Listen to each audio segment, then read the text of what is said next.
This is a continuation of the last video. So even if you could watch this, it's probably better for the context to watch the other one first. So we're going into the second fact box of the Oroville Under Threat event in Chennai. So here, the first of the facts, which has been lost since 2021. Okay, first, 40,000 plus trees cut. Let me give you a little bit of a context here.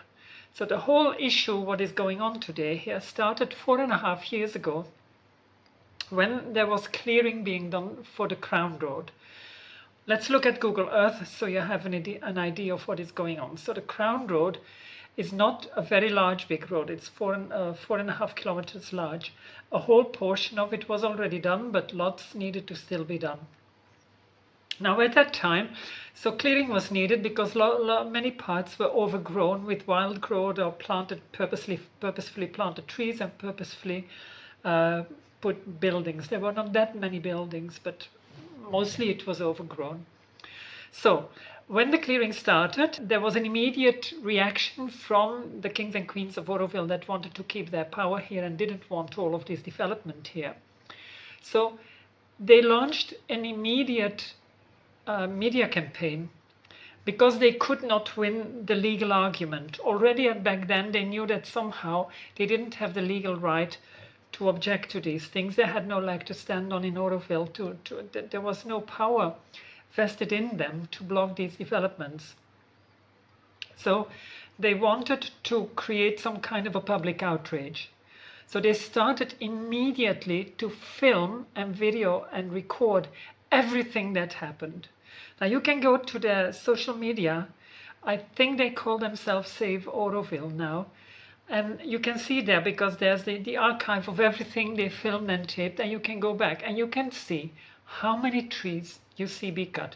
Now here, I'll make a separate video about that, but there is wild growth. As I said in former videos, there is no real forest here. There are no parks. I mean, this is just generally wild growth. You can call that forest, but the main part of what is growing here is acacia trees, which is what Mother called work trees, which is an invasive foreign species that just grows wild. It grows very easily. It's like weeds, but then on the scale of trees. So that's the vast majority of the green cover that Oroville has. It has no value. There's nothing special about it. It's an invasive species, so it's good that it goes. Then apart from that, there are some trees, of course, because there were trees planted here on certain spots. But please have a look at the Google Earth and see for yourself what it is. And look at these videos, because we only had, I think at the maximum, we had 6 people with chainsaws working in one day. How much work can you do? How many trees can you cut? And you can say, yeah, it's 4.5 years. But it was not. There were only several days of tree cutting, and they documented, I think, literally every tree cutting that happened. They were there to document and film it.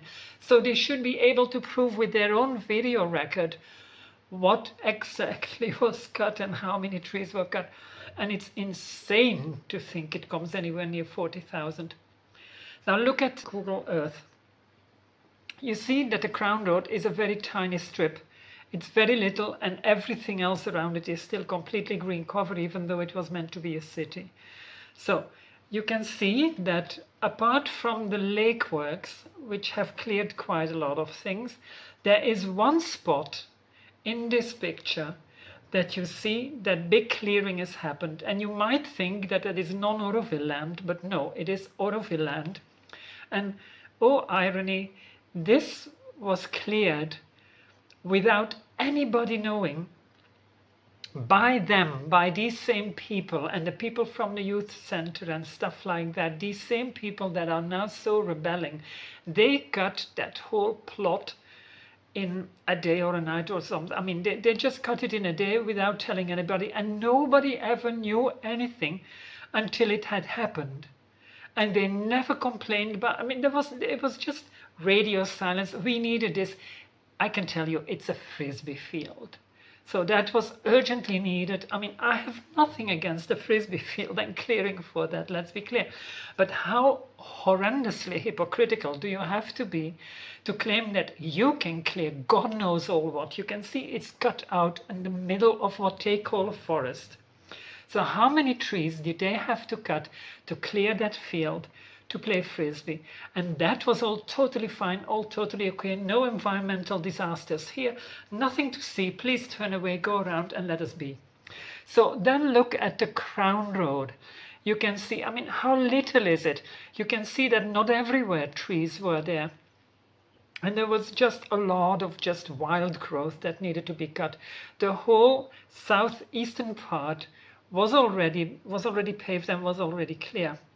Now you can see just on top of the eastern, the south. I mean, when you look at the eastern half circle, just the little part of the northeastern stretch, that there is a whole plot. There are plots that we don't own, and so there's a whole diversion. It has not been paved yet, so you can see it's all everywhere fully green.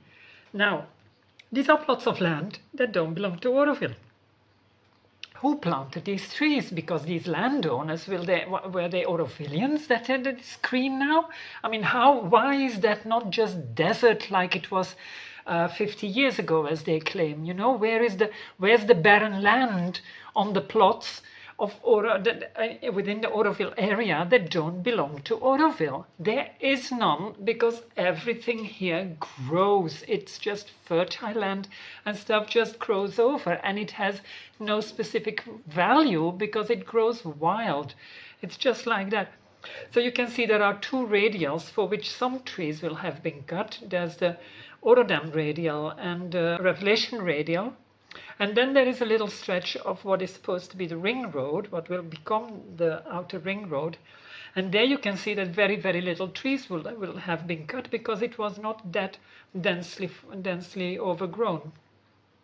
So how on earth can you get to a figure of 40,000 unless you just invent it on the spot? We have estimated that there will have been cut over the past 4.5 years for these works that you can see on this satellite image, some 2,500 trees. If we go at an extreme maximum of what might have been cut, it's about 3,000, and that's it. So why would they need to say it's 40,000? It's insane. Okay, next, 20,000 plus protected trees cut. I'm sorry, I call bullshit.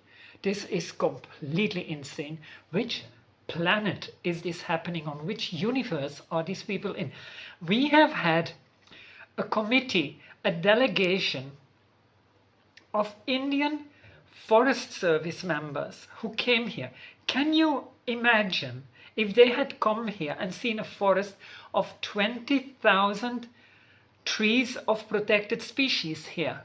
The insanity they would, and knowing that we were going to cut that down, these people would have run to the courts or run to the government, or they would have, I mean, there would have been an outcry of these people if we had planned to cut 20,000 trees of protected species. So it's complete, I don't know, it's beyond insane. The figure, and then imagine, they claim 40,000, which is already, I mean, it's already 20,000, 20 times too much. And then half of that figure would be protected trees. Wow, where would everyone be around here if that were true? It's unimaginable that something like that would have happened. So that's just pure BS. Okay, next. About 250 residents and employees deprived of their livelihoods. Oh my God, the hypocrisy. Which level are we on here? Oroville, over the past 50 years, has been a colonial project with white people managing and in charge of everything, and the local Tamil people doing the menial work and the manual work and being employed everywhere and doing things and not being allowed in. As I said in the other video about the entry service, the person just blurted it out as if it was completely normal that, oh, we cannot let all of the Tamilians in. So they have always looked down on Tamil people, on local people. Now, you can see when the first meeting that happened at the beginning of December 2021, 95+% white people, foreigners, non-Indians. It was blatantly obvious, and when I pointed it out from that moment onwards, a few months later they understood the mistake they were making, and suddenly now you will see there's Indians everywhere all the time. They have hired Indian people to do their bidding, to fight for them.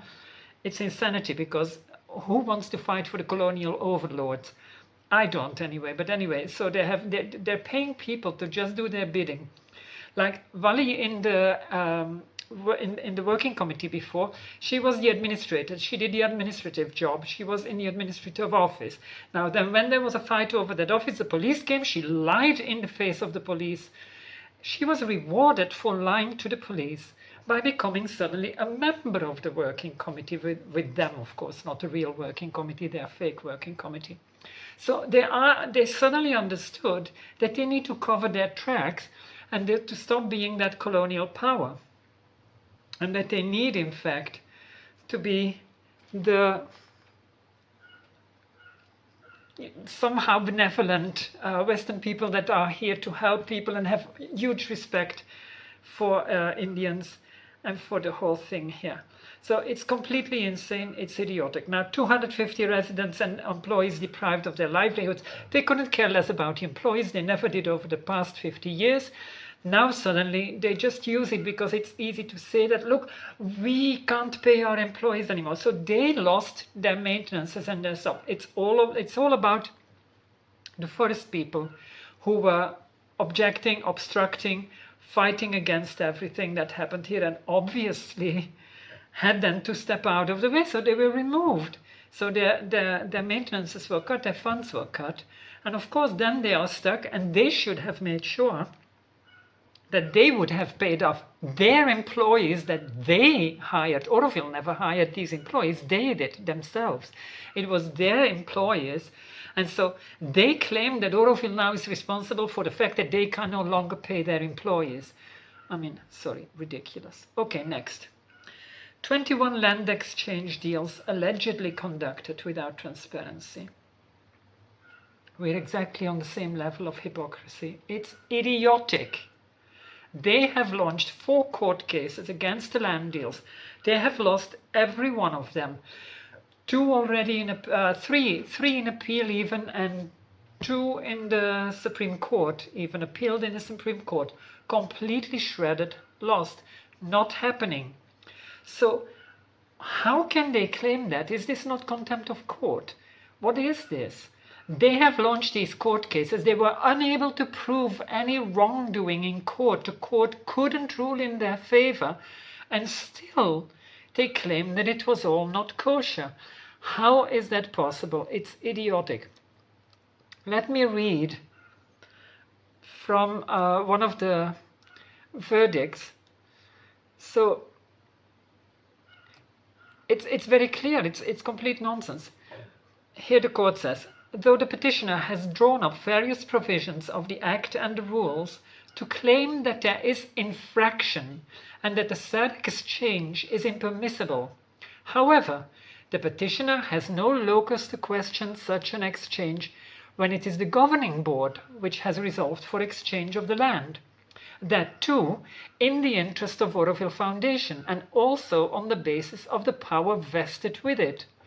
Therefore, this court is not addressing any of the concerns raised by the petitioner on the infraction of the Act and rules. So this is legalese to just say that they could not prove anything. There is nothing they have shown that there was an infraction of the Act and of the rules. So they have nothing. It's just a claim. And they have been unable to prove that claim, and still now they repeat it. They say it again, and then they say it was shady deals, and we don't know. There's no transparency. What do you need? What transparency do you need? It's got nothing to do with you. So in another verdict, the court said that learned counsel for appellant would submit that certain transactions have not come out. Therefore, the respondents may be directed to produce files. Now, I'll explain what this is, but it's insanity. So their lawyer has claimed in court that not all of the land exchange deals are known. We don't know all of them. They're doing things in the back rooms and they don't tell us, and so we can't know what it is.